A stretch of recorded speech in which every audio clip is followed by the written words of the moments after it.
El apóstol Pablo está escribiendo su carta a los hermanos de la iglesia en Éfeso, carta del apóstol Pablo a los Efesios. Pablo ha tomado su pluma, ha venido hablando de tantas cosas tan maravillosas en los primeros capítulos, como lo hemos venido nosotros también intentando estudiar, entender, aplicar a nuestras vidas. Y cuando llegamos al capítulo 3 y al verso 14, nos encontramos acá con esta segunda oración que el apóstol Pablo dice que él eleva a Dios a favor de los efesios, intercediendo por estos hermanos. Y entonces comienza diciendo en el verso 14: por esta causa doblo mis rodillas ante el Padre de nuestro Señor Jesucristo. Doblo mis rodillas, dice Pablo. Doblo mis rodillas y oro por ustedes ante el Padre de nuestro Señor Jesucristo. Y el propósito, ahora en un instante vamos a volver a leer toda esta oración, pero el propósito, como ya venimos viendo nosotros, lo podemos encontrar de manera resumida en la segunda parte del verso 19, cuando Pablo dice de que él pide todas estas cosas todas estas cosas que Dios ha puesto en su corazón, él lo hace para que seáis llenos de toda la plenitud de Dios. ¿Se acuerdan? Este es el propósito por el cual Pablo está orando. Y parte de esto, lo que hacemos ahora en este momento, es un breve repaso de lo que ya hemos venido nosotros estudiando acerca de esta oración tan maravillosa, tan profunda. Parte de ser llenos de la plenitud de Dios tiene que ver con que nosotros podamos hacer uso, echar mano al poder de Dios por el Espíritu Santo que Él ha hecho morar en cada uno de aquellos que han venido a los pies de Cristo, de cada uno de aquellos que se han arrepentido de sus pecados y que han depositado su fe y su confianza en esta obra gloriosa que el Señor Jesús ha hecho en la cruz. Por eso Pablo decía en el verso 16: para que os dé conforme a las riquezas de su gloria, el ser fortalecidos con poder en el hombre interior por su espíritu. Entonces, parte de ser llenos de la plenitud de Dios tiene que ver con que seamos conscientes de que Dios, por su Espíritu Santo, ha hecho morada en nuestro ser y que nosotros tenemos que echar mano a ese poder. Pero también hablábamos de que parte de vivir una llena plena en Dios, llenos de la plenitud de Dios, también tiene que ver con que los hijos de Dios, las hijas de Dios, los creyentes, tengamos puestos nuestros ojos justamente en estas riquezas que Pablo ha venido describiendo en los capítulos anteriores, capítulo 1, capítulo 2, todas estas riquezas que Dios ha concedido a su pueblo por Jesucristo, todas estas riquezas que Él ya nos ha concedido por lo que Cristo ha hecho por nosotros, y que no estemos distraídos, ¿se acuerdan?, en las vanidades del mundo, tantas cosas que se presentan a nuestras vidas, que vienen cada día a nuestras vidas de manera individual, o a nosotros como familias, aquellos que tenemos la responsabilidad de ser los sacerdotes de nuestros hogares, también las mamás. Todos nosotros tenemos que estar muy atentos a no ser distraídos, a no dejarnos distraer como individuos, como familia, como iglesia del Señor Jesús, por las vanidades del mundo. ¿Qué son las vanidades del mundo? Son aquellas cosas que realmente no son necesarias para nuestras vidas. Aquellas cosas que nos distraen de que nuestra mente, nuestros ojos, nuestros corazones estén enfocados en lo que Cristo ha hecho por nosotros, para que al mismo tiempo nosotros aprendamos a vivir por Dios y para Dios. Porque ¿se acuerdan? Hemos visto esto y no hay otra posibilidad, no hay otra respuesta no existe ningún otro propósito por el cual nosotros entendemos que estamos en esta vida. Dios nos creó por Él y para Él. Dios nos amó con amor eterno desde la eternidad pasada, ha hecho todo lo que ha hecho por nosotros para seguir amándonos por lo que resta de la eternidad futura. Entonces todo lo que tiene que ver con nuestra vida tiene que estar absolutamente rodeado, involucrado, bañado. Tenemos que estar allí con nuestra mente y nuestro corazón, viendo de qué manera podemos nosotros caminar por la voluntad de Dios para nuestras vidas. Y todo esto tiene que ver con ser llenos de la plenitud de Dios. Entonces, esto también tiene que ver con lo que venimos haciendo nosotros, con lo que hacemos cada día del Señor acá, con lo que hacemos cada día en nuestras casas, que es la de pedirle también. O sea, esta oración que Pablo hace por los efesios también tiene que ser nuestra oración.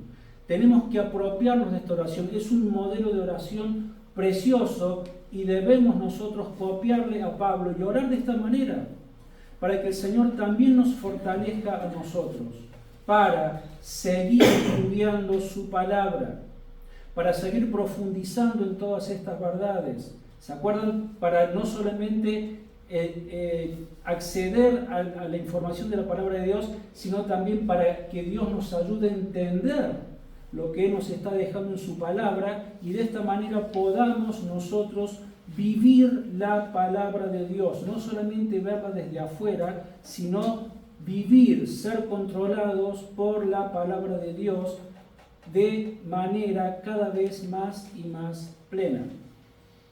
Esto es lo que venimos viendo. El domingo pasado comenzamos a ver también la primera parte del verso 17, en donde también tiene que ver con estos motivos de oración. Y Pablo ha dicho en el verso 17, la primera parte, dice que habite Cristo por la fe en vuestros corazones. O sea, esto también formaba parte de la oración de Pablo a Dios por causa de la iglesia de los Efesios. Que habite Cristo en vuestros corazones. Y estuvimos hablando de esto el domingo pasado. ¿Y cuál es la voluntad de Dios? ¿Cuál es el deseo del Señor Jesucristo? Es Él poder habitar en nuestros corazones de manera plena y no parcial. Y se dan cuenta de que todas las ideas están conectadas. Lo que acabamos de decir, más lo que Pablo añade ahora a su oración, que Cristo habite en vuestros corazones. Que Cristo tome control absoluto de nuestra vida, de nuestra mente, de nuestro corazón, de nuestras acciones. Y por supuesto de que veíamos de que esto también implica de que nosotros tenemos que predisponernos para renunciar cada día a toda forma de pecado que permanentemente se manifiesta en nuestros corazones, porque todavía seguimos luchando con aquellas cosas. Entonces estuvimos hablando de este proceso de santificación, en donde el creyente, Dios manda a los creyentes que debemos ocuparnos, ¿se acuerdan? Cada día ocuparnos de aquellas cosas que nosotros, cada uno de nosotros sabemos íntimamente que no están bien ante los ojos de Dios. Y justamente esas cosas tienen que ver con aquellas vanidades que distraen nuestro corazón, nuestra mente, nuestra atención de vivir en la voluntad de Dios y de ser llenos de la plenitud de Dios. Entonces estuvimos hablando de la necesidad de limpiar nuestros corazones, pero al mismo tiempo hacerlo dependiendo del poder de Dios. Y quiero volver a hacer énfasis en esto que vimos el domingo pasado, porque ¿se acuerdan? Leímos allí en Filipenses capítulo 2, verso 12 al 13. Creo que sería bueno volver a leerlo. Filipenses capítulo 2, verso 12 al 13, en donde decíamos de que existen a veces ideas equivocadas en cuanto a lo que debe ser nuestra vida cristiana en todos los aspectos, pero específicamente hablando de lo que es este proceso de santificación, en donde hay personas que dicen bien intencionadamente, pero por allí un tanto equivocados, dicen, bueno, si Dios no me cambia, si Dios no obra en mi vida, si Dios no hace esto en mí, pues sencillamente será porque Dios no quiere, y sigo viviendo de esta forma y sigo practicando, no sé, aquel pecado con el que vengo luchando hace tanto tiempo. Entonces es como que dicen de que, bueno, Dios es soberano, Dios es todopoderoso, Él tiene poder para tomar control de mi vida. Si no lo hace, será porque no quiere, entonces yo me quedo quietito y sigo viviendo sin ningún tipo de modificación en mi vida. Bueno, esto decíamos de que este extremo es un error.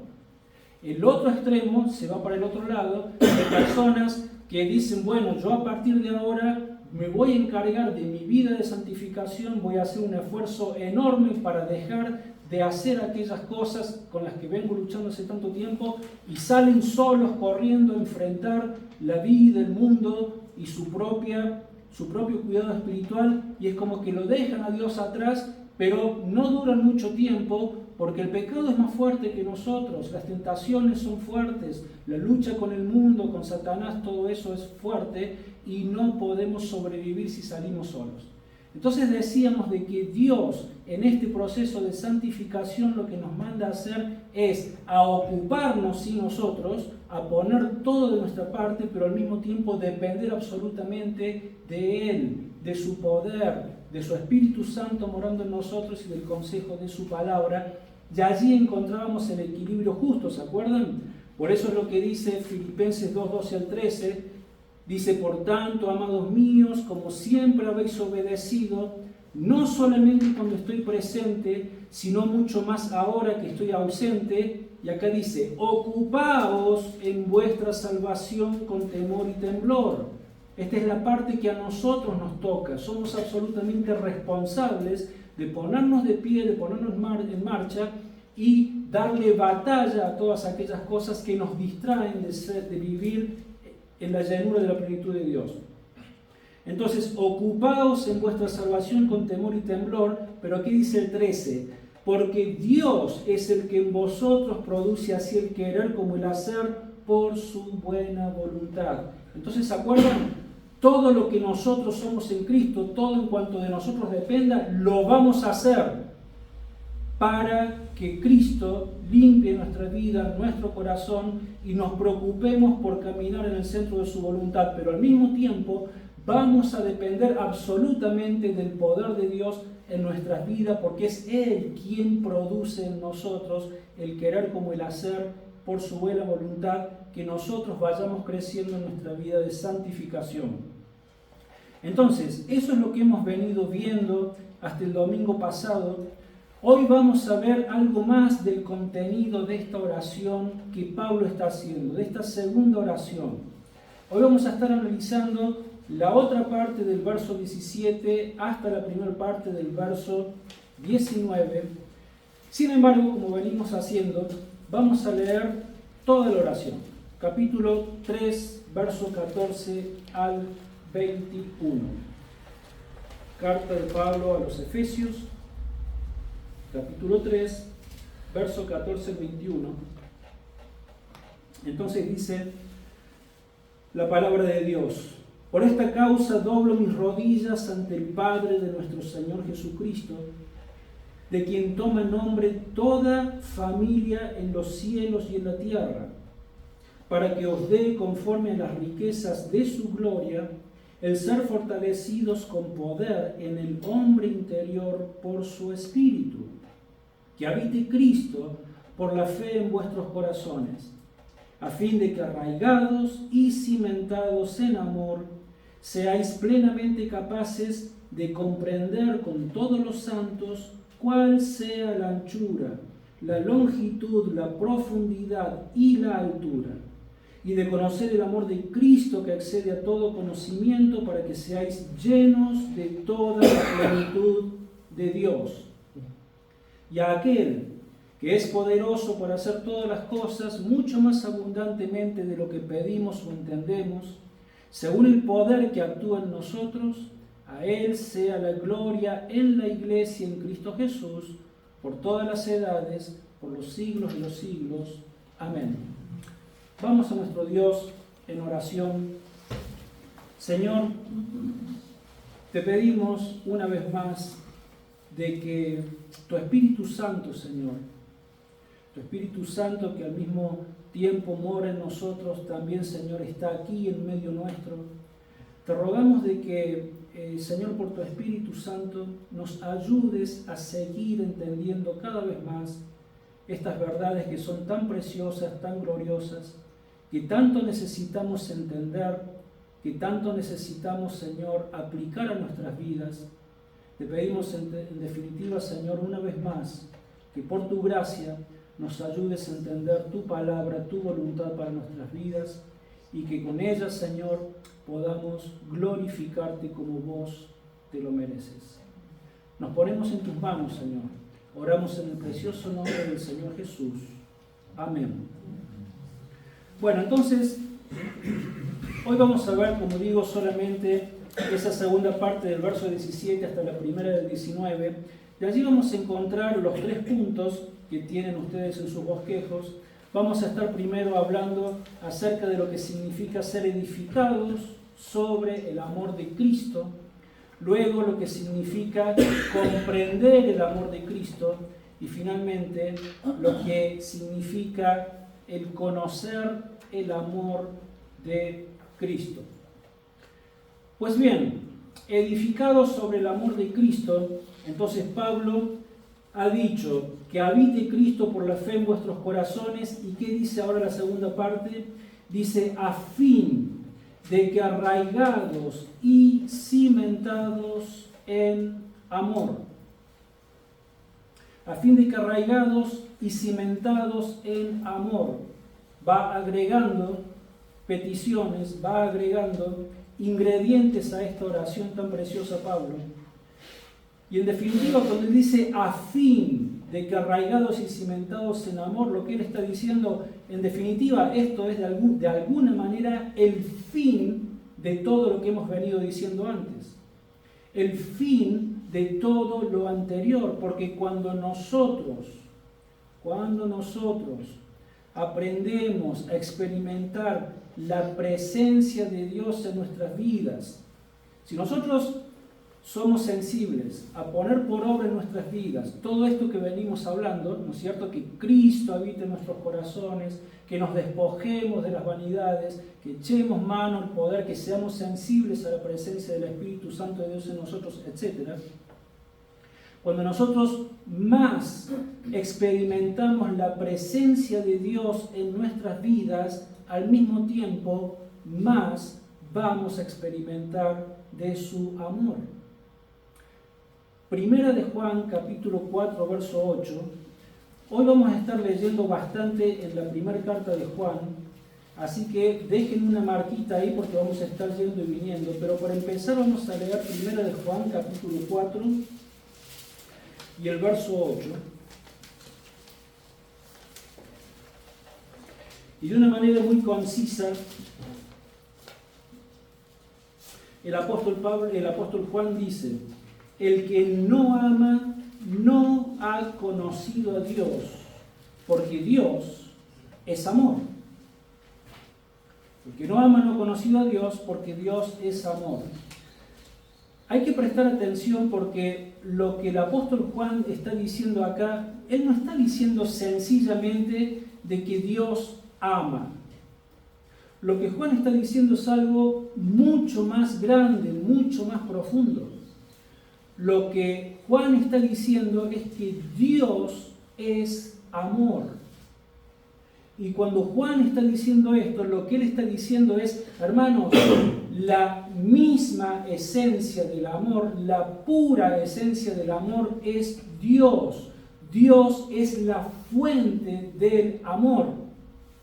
Dios es amor. Eso, si entendemos eso, entendemos de que es mucho más que Dios ama. Sí, Dios ama, entendemos eso. Pero Dios es la fuente del amor, es la esencia del amor. Dios es amor. Entonces, donde Dios está, es imposible que no haya amor, porque Dios es amor. Y si Dios está en nosotros y nosotros permitimos que Dios ocupe cada vez más lugar en nuestras vidas, y nosotros comenzamos a experimentar cada vez más la presencia de Dios en nuestras vidas, lo que naturalmente habrá de ocurrir es de que nosotros habremos de ser llenos cada vez más del amor de Dios, porque Dios es amor, y donde Dios está es imposible que no haya amor. Entonces cuando Pablo dice,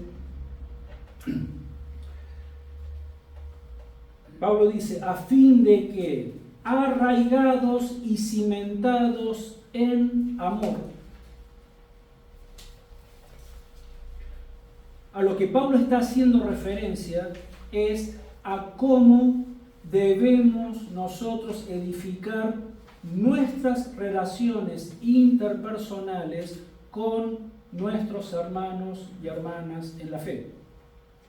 Acá se está metiendo en la vida de la iglesia, en la vida relacional de la iglesia. Entonces, Pablo, como siempre, está usando distintas imágenes y figuras del lenguaje. La primera imagen que Pablo está usando es la imagen de un árbol. Un árbol que está bien arraigado es un árbol que tiene sus raíces firmes en la tierra, de donde toma sus nutrientes, de donde toma el agua, la humedad, etc. Entonces, un árbol que está bien arraigado, ¿qué pasa con ese árbol? Es un árbol que siempre crece, es un árbol que siempre va a dar fruto, es un árbol que siempre va a estar allí vital, fuerte, bien parado, creciendo y dando fruto. Entonces Pablo usa la imagen de lo que deben ser nuestras relaciones en amor en la iglesia, comparándola con la de un árbol que está bien arraigado al suelo. Pero inmediatamente él pasa a otra imagen, y es la de un edificio, porque dice, a fin de que arraigados y cimentados, bueno, un árbol no tiene cimientos, pero un edificio sí. Entonces, está queriendo comunicar lo mismo, pero usa dos figuras, dos imágenes, para que nosotros las incorporemos en lo que deben ser nuestras relaciones. Y otra vez, un edificio que tiene buenos cimientos es un edificio estable, un edificio sobre el cual se pueden comenzar a levantar las paredes y todos los pisos que sean necesarios. El punto es de que el pueblo de Dios, es decir, la iglesia del Señor Jesucristo, debe ser edificada, dice el apóstol Pablo, sobre el fundamento del amor a Dios y del amor a nuestros hermanos en la fe. Y fíjense de que esto es sumamente importante para la vida de la iglesia, para que nosotros honremos a Dios y para que nos honremos los unos a los otros en amor. Es tan pero tan vital, tan fundamental, tan importante que Pablo lo incorpora en sus oraciones permanentes por la iglesia del Señor Jesús. Nosotros antes hemos visto de que Pablo ha orado, ¿se acuerdan? Efesios 1:18. Pablo ya ha orado para que Dios alumbre los ojos de nuestro entendimiento. ¿Se acuerdan? Lo leemos rápido. Dice que esta es en la primera oración que nos muestra Pablo en Efesios.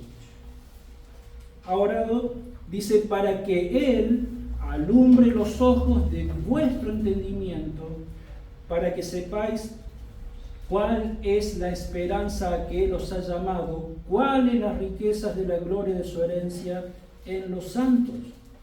Entonces, Pablo ya viene orando para que Dios abra los ojos de nuestro entendimiento, porque otra vez no es suficiente, no basta, no alcanza con tener la información. Necesitamos entender la información que Dios nos ha dejado, la revelación que Dios nos ha dejado en su palabra. Pero también, si se acuerdan, en Efesios 2:20, Pablo ha dicho de que debemos ser edificados sobre el fundamento de los apóstoles y profetas. ¿Se acuerdan? Efesios 2:20, edificados sobre el fundamento de los apóstoles y profetas, siendo la principal piedra del ángulo Jesucristo mismo. ¿Qué quería decir con esto Pablo? Él quiere decir de que nuestra vida, nuestro crecimiento espiritual debe ser edificado, otra vez la imagen de un edificio, ¿no es cierto? ¿Edificado sobre qué? Sobre las doctrinas apostólicas, sobre todas las enseñanzas que los apóstoles del Señor Jesucristo nos han dejado en el Nuevo Testamento. Nosotros queremos saber cómo como iglesia debemos conducirnos, cómo debemos manejarnos, qué debemos hacer con esto, qué debemos hacer con lo otro. Bueno, absolutamente toda esa información la tenemos en el Nuevo Testamento. Esa es la doctrina apostólica.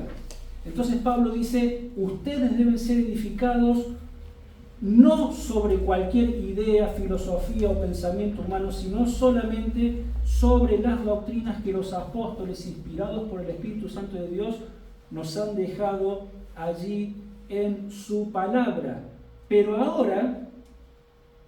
ahora, él también dice de que es necesario que seamos edificados, arraigados o cimentados en amor. ¿Se dan cuenta que Pablo viene agregando cosas?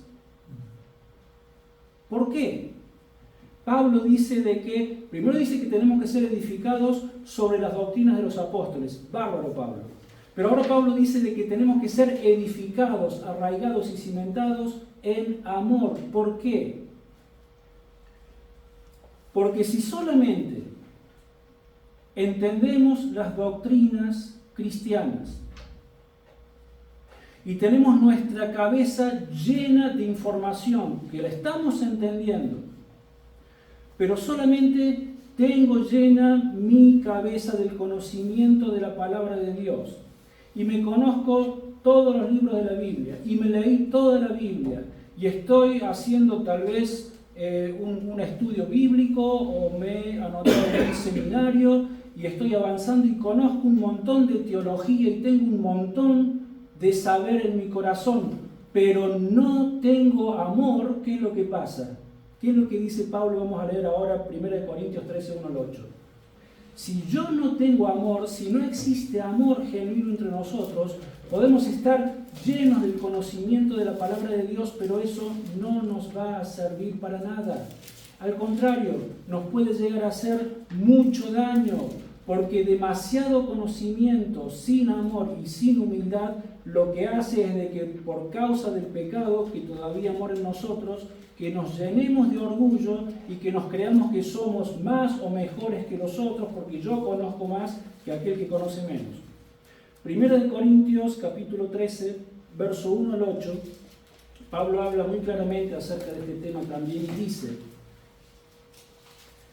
si yo hablara lenguas humanas y angélicas y no tengo amor, vengo a ser como metal que resuena o címbalo que retiñe. Y si tuviera profecía y entendiera todos los misterios y todo conocimiento, y si tuviera toda la fe de tal manera que trasladara los montes y no tengo amor, nada soy. Y si repartiera todos mis bienes para dar de comer a los pobres, y si entregara mi cuerpo para ser quemado y no tengo amor, de nada me sirve. El amor es sufrido, es benigno. El amor no tiene envidia, el amor no es jactancioso, no se envanece, no hace nada indebido, no busca lo suyo, no se irrita, no guarda rencor, no se goza de la injusticia, sino que se goza de la verdad. Todo lo sufre, todo lo cree, todo lo espera, todo lo soporta. El amor nunca deja de ser, pero las profecías se acabarán, cesarán las lenguas y el conocimiento se acabará.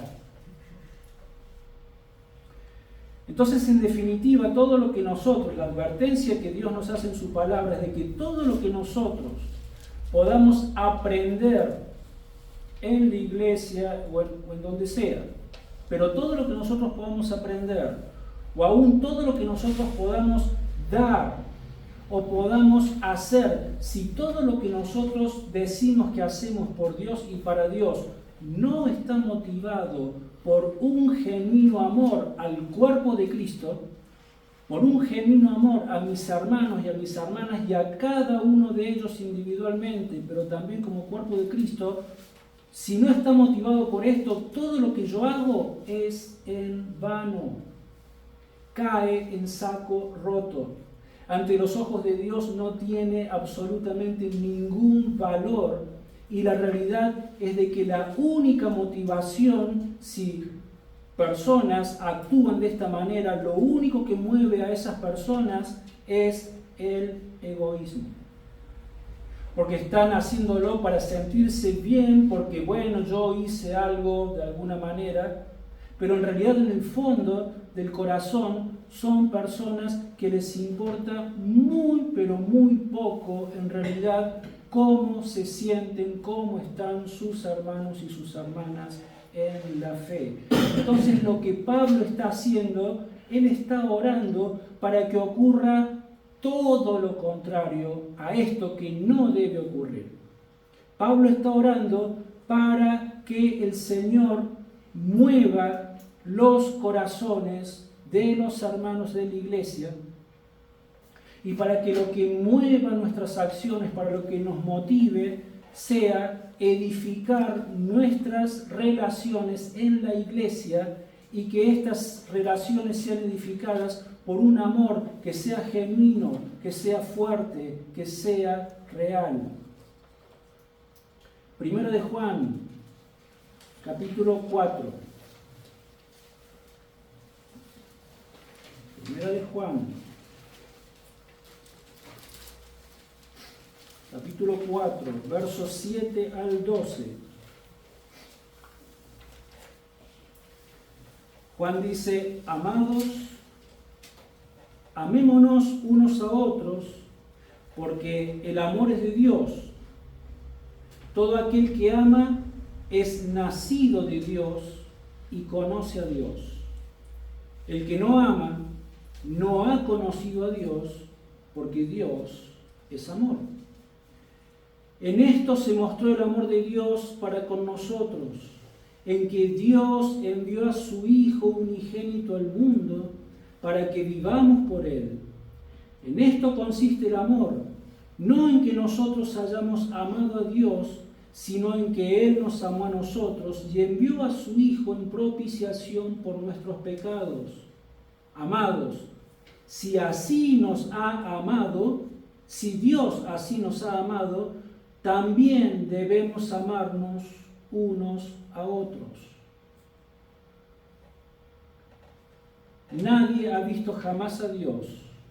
Si nos amamos unos a otros, Dios permanece en nosotros y su amor se ha perfeccionado en nosotros. Y allí mismo los versos 20 al 21 dice: si alguno dice, yo amo a Dios, pero odia a su hermano, es mentiroso. Pues el que no ama a su hermano a quien ha visto, ¿cómo puede amar a Dios a quien no ha visto? Y nosotros tenemos este mandamiento de Él: el que ama a Dios, ame también a su hermano. Entonces, bueno, allí tenemos el primer punto. Pablo ora para que seamos edificados en el amor de Cristo, pero ahora habla de la necesidad también de que nosotros podamos comprender más acerca del amor de Cristo. Por eso volvemos a Efesios capítulo 3. Vamos a estar regresando primero de Juan, así que dejen la marquita. Pero entonces leo de nuevo el 17, pero ahora nos metemos en el verso 18. Pero el 17 acaba de decir que habite Cristo por la fe en vuestros corazones, a fin de que arraigados y cimentados en amor, y ahora dice, seáis plenamente capaces de comprender con todos los santos cuál sea la anchura, la longitud, la profundidad y la altura. ¿De qué está hablando? Del amor de Cristo, que es lo que dice, ni bien comienza el verso 19, y de conocer el amor de Cristo. Entonces Pablo dice, para que seáis, o sea, hermanos, también estoy orando por esto, a Dios. ¿Para qué? Para que seáis plenamente capaces de comprender con todos los santos cuál sea la anchura, la longitud, la profundidad y la altura. Entonces, Pablo sigue hablando del amor, pero ahora se está enfocando específicamente en el amor de Cristo. Todo esto sigue en el contexto del amor que nosotros debemos tener y manifestar en nuestras relaciones interpersonales en las iglesias, pero ahora Pablo ajusta el foco y se enfoca en el amor de Cristo. El punto es de que, ¿por qué hace esto Pablo? Porque nosotros no podemos experimentar, no vamos a poder experimentar un amor genuino entre nosotros si no hemos sido primero capaces de comprender la magnitud del amor de Cristo. Y honestamente nunca vamos a poder comprender en esta vida todo lo que significa el amor de Dios, el amor de Cristo. No nos da a nosotros nuestra capacidad poder entender, pero Pablo está orando, es como que él se esfuerza en oración para que nosotros podamos conocer en la mayor dimensión posible. Por eso dice la anchura, la longitud, la profundidad, la altura del amor de Cristo. Porque a menos de que Cristo sea en nosotros, en nuestro ser, en nuestro corazón, Él mismo sea esa raíz y ese cimiento en donde nuestro amor esté arraigado, nuestro amor, nuestro corazón tiene que estar arraigado en el amor de Cristo. A menos que esto suceda, va a ser difícil, va a ser imposible que nosotros podamos amarnos los unos a los otros. Si no comprendemos primero el amor de Cristo. La clase de amor a la que el apóstol Pablo se refiere en este momento no es ese amor que está basado en sentimientos lindos. Ay, cuánto te quiero. Ay, qué bien que me cae fulano o fulana. Ese amor que solamente se basa en nuestros sentimientos. Bueno, Pablo lo que está diciendo es, hermanos, este amor no nos capacita en absoluto para poder comprender el amor de Cristo. Solo el amor de Cristo nos lleva a amar a los hermanos en la fe, no mis sentimientos. Porque esos sentimientos que hoy son tan lindos, que siento por mis hermanos y por mis hermanas, que están solamente basados en mis emociones, ¿qué pasa con mis emociones? Mis emociones están viciadas por el pecado, ¿no es así? Todo nuestro ser ha sido viciado por el pecado. Entonces, yo hoy te amo mucho, te quiero mucho, porque todo lo que he percibido de vos han sido cosas buenas, pero en el mismo momento de que mi hermano se equivoque contra mí, me falle a mí, haga algo que a mí no me gustó, ese amor que al principio era tan lindo, de la noche a la mañana es un amor que se puede convertir en rechazo y hasta en odio por otras personas. Ese es el amor que experimenta el mundo. Por eso un día, hablando, qué sé yo, de los novios, las parejas, de los matrimonios, se aman tanto y de la noche a la mañana no se quieren ni ver. Y se odian y se desprecian. Ese es el amor que está basado sobre las emociones y los sentimientos humanos. Bueno, Pablo está diciendo, no tenemos que esperar amarnos los unos a nosotros basándonos en nuestro amor, en nuestros sentimientos. Lo único que puede darnos plena comprensión del amor de Cristo es justamente la obra del Espíritu Santo de Dios y de Cristo en nuestras vidas. Vamos a Romanos capítulo 5, verso 1 al 8. Romanos capítulo 5, verso 1 al 8.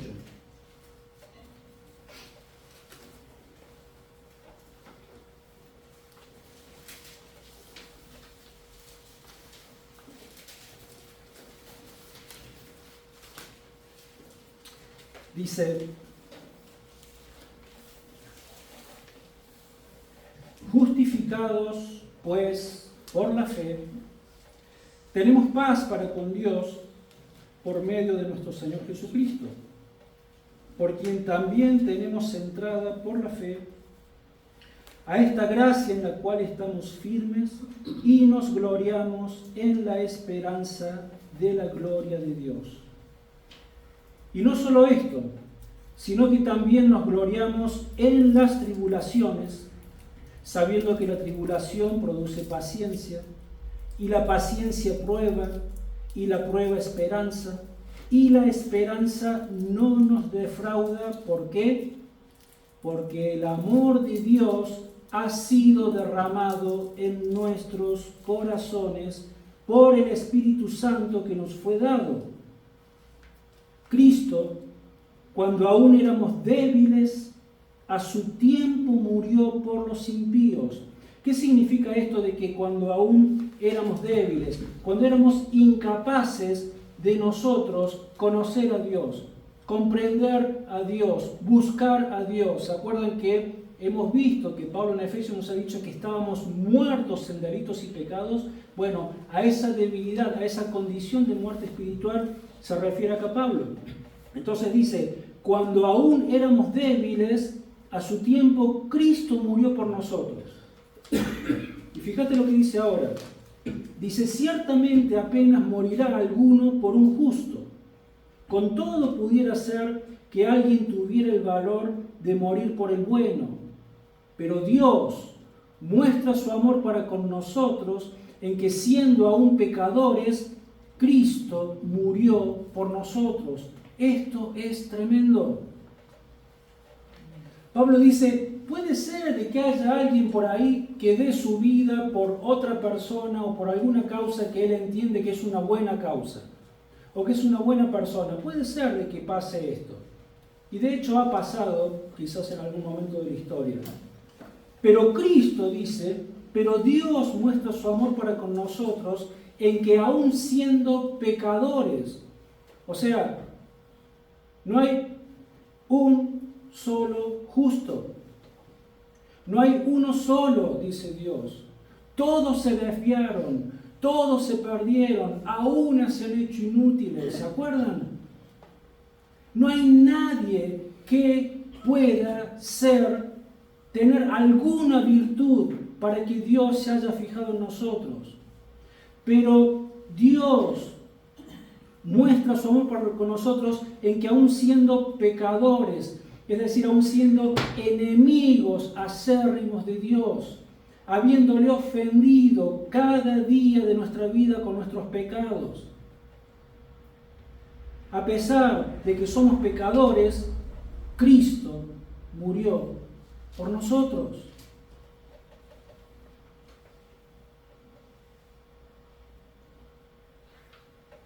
Por eso Pablo dice antes, en el verso 5, la esperanza no nos defrauda, porque el amor de Dios ha sido derramado en nuestros corazones por el Espíritu Santo que nos fue dado. Cuando éramos débiles, cuando éramos incapaces, terribles pecadores, Él vino y nos dio vida por su Espíritu Santo. Él nos dio la vida para que pudiéramos entender, nos sacó de ese estado de muerte espiritual para que pudiéramos escuchar el Evangelio, entender el Evangelio y creer en el Evangelio y rendir nuestras vidas al señorío del Señor Jesucristo. Por gracia sois salvos por medio de la fe, y esto no es de vosotros, pues es don de Dios, no por obras para que nadie se gloríe. Y Dios, cuando aún éramos débiles y nos encontrábamos en esa condición, Dios mostró su amor para con nosotros, en que aún a pesar de que estábamos en la condición que estábamos y éramos lo que éramos, a pesar de eso, Cristo murió por nosotros. Ese es el amor de Dios. Ese es el amor de Cristo. Y cuando fuimos hechos de Cristo, el amor de Dios fue derramado en nuestros corazones. Entonces alguien alguien que no tiene amor por Dios, que no tiene amor por los hijos de Dios, realmente debería examinar su corazón para verificar si este amor de Cristo ha sido derramado en su corazón.